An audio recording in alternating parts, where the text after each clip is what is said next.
Hey everyone! Not too long ago, I released a video about the most unusual radio components from a bygone era. And judging by the views and comments, a lot of people liked this kind of segment. I plan to release a couple more videos on this topic, and then tell you a bit about some interesting and unusual vacuum tubes. But for now, here's part 2 of the top interesting radio components. The Soviet industry produced a lot of interesting, unusual, and rugged radio components for various purposes. Sometimes they were strange in their design, and sometimes just plain unsuccessful, which has made them rare these days and even collectible items. But today, we're not talking about super powerful transistors and transistor modules. This tiny little thing in a fairly standard case is called the KT117. It's a component that you almost never see in modern times. This is what's known as a Unijunction transistor. It's also called a double-base diode. It's a semiconductor device with 3 electrodes and 1 p-n junction. Remember, in the last episode 1 talked about the tunnel diode, which has a region of negative differential resistance, where, as the voltage increases, the current rises naturally, but after a certain point, it suddenly drops. This effect is used to generate oscillations, and you can build oscillators using such components. It has an emitter LED and 2 bases. The core of the transistor is an N-type crystal, with 2 bases located at its ends. A p-type emitter is embedded into this crystal, forming a p-n junction. There is a certain resistance between the bases. If a positive voltage is applied to base B2 relative to B1, a linear potential distribution is created along the crystal. The current flowing through the bases creates a voltage drop across the first base, which provides reverse bias to the emitter, represented as a diode in the equivalent circuit. If the voltage at the emitter is less than the voltage drop across the first base, the emitter junction is closed and the current through it is nearly zero. If the voltage at the emitter becomes higher than the voltage drop across the equivalent base resistance, a forward current begins to flow through the diode, which causes the base resistance to decrease faster than the junction current increases. As a result, a region with negative differential resistance appears. With further increase in current, the dependence of the base resistance on the junction current decreases. After a certain current value, the transistor will enter saturation. The KT117 was often used to build relaxation oscillators, as timing generators, particularly in thyristor circuits of various converters, in different automotive battery chargers, and in many other applications. Back in the day, I used to experiment with thyristor converters and even wanted to make a welding inverter based on them. Yeah, not a regular machine with an iron transformer, but specifically an inverter one. Here's the generator board of such a device, built exactly on the KT117. About thyristors. In the first video, I showed you this odd thing. This is a photothyristor, but they were only used in certain systems and weren't as widespread as optothyristors. Basically, it's the same thyristor, just controlled by a built-in IR emitter. You apply current to this emitter, and the thyristor turns on. This control method gives a huge advantage in the form of galvanic isolation. In other words, the control system is completely isolated from the high-voltage, live part. This is especially important in high-voltage circuits, where safety is the top priority. These thyristors came both as single units in the classic stud design, and as modules with one or several thyristors under the hood. In front of you now are classic semiconductor diode rectifiers. Of course, each of them is rated for a specific voltage and current. But what if you need a rectifier for high-voltage circuits, thousands or even tens of thousands of volts? There are also diodes designed for such tasks. They're called diode stacks. In a regular microwave oven, you can find at least one such diode stack.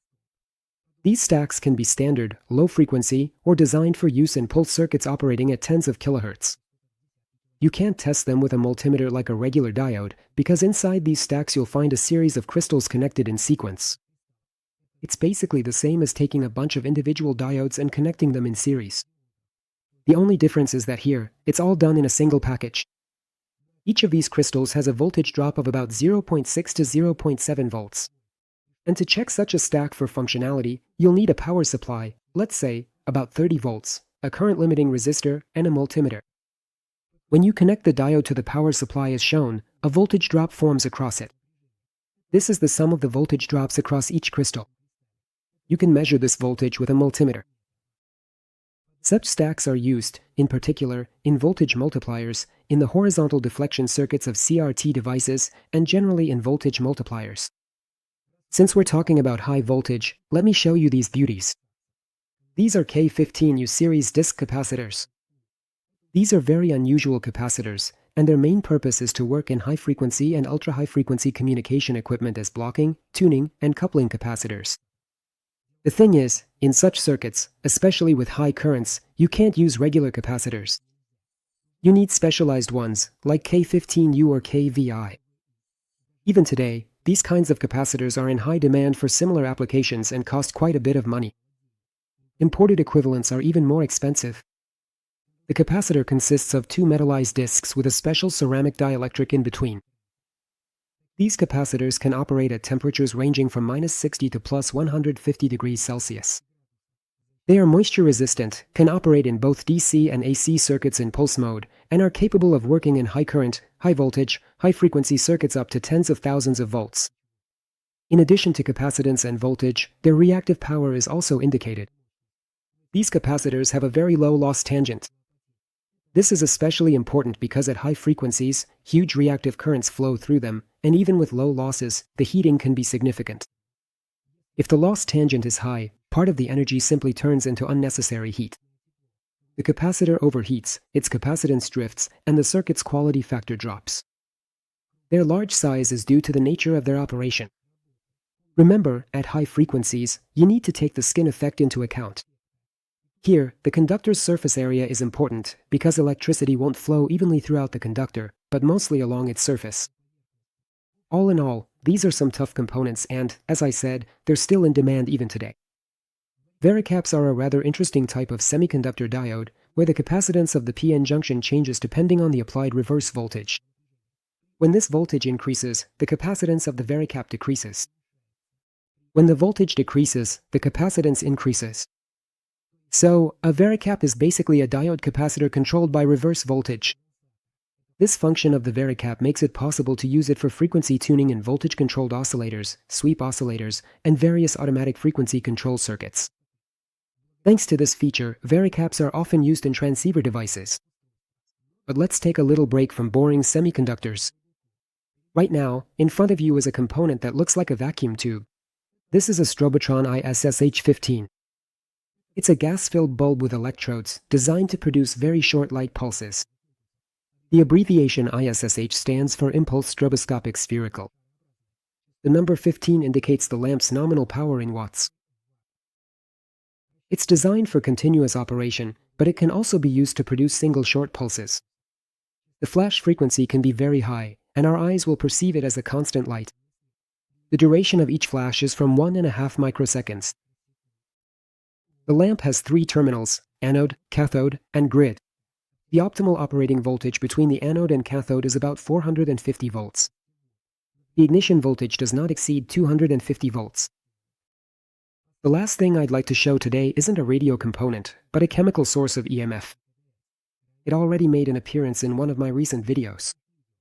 Today, though, we'll talk about it in a bit more detail. In front of you now is the so-called standard cell. In this case, it's a Weston standard cell. This is a mercury-cadmium source, which is known for its very high stability. It was proposed by Edward Weston at the end of the 19th century and has since been widely used for metrological purposes. Overall, this type of cell is a reference voltage source, with an EMF at room temperature of 1.018 volts. Saturated, thermostat versions of the Weston cell can have an accuracy class of 0.0002. The Weston cell is a highly stable source of EMF. In unsaturated versions, its stability is about 40 ppm per year, where 1 ppm corresponds to 1/1,000,000th of the measured value. In the case of thermostat-saturated cells, the stability is much higher and, under ideal conditions, can reach up to 1 ppm per year. Unsaturated standard Weston cells are used in measuring instruments due to their small size and the lack of need for a thermostat. For a long time, it was the saturated versions of these cells that served as the voltage standard worldwide. Until 1972, when the quantum standard based on the effect discovered by Nobel laureate Brian Josephson was introduced. And since then, it has been considered the primary international standard, providing an accuracy on the order of 10 to the -10th power volts. To put it as simply as possible, the error of the Josephson method is ideally about 0.1 nanovolt when measuring a voltage of 1 volt. The stability of the quantum standard is theoretically absolute, since the basis of the standard is fundamental quantum constants that do not depend on time, temperature, or other factors. If someone assembles the setup under all the right conditions a million years from now, they will get the same result. Let's get back to our Weston cell. When disassembled, the cell looks like an H-shaped flask. The positive electrode is made of mercury, which is in contact with crystals of mercury sulfate and cadmium sulfate hydrate. The negative electrode is cadmium amalgam, which is in contact with crystals of cadmium sulfate hydrate.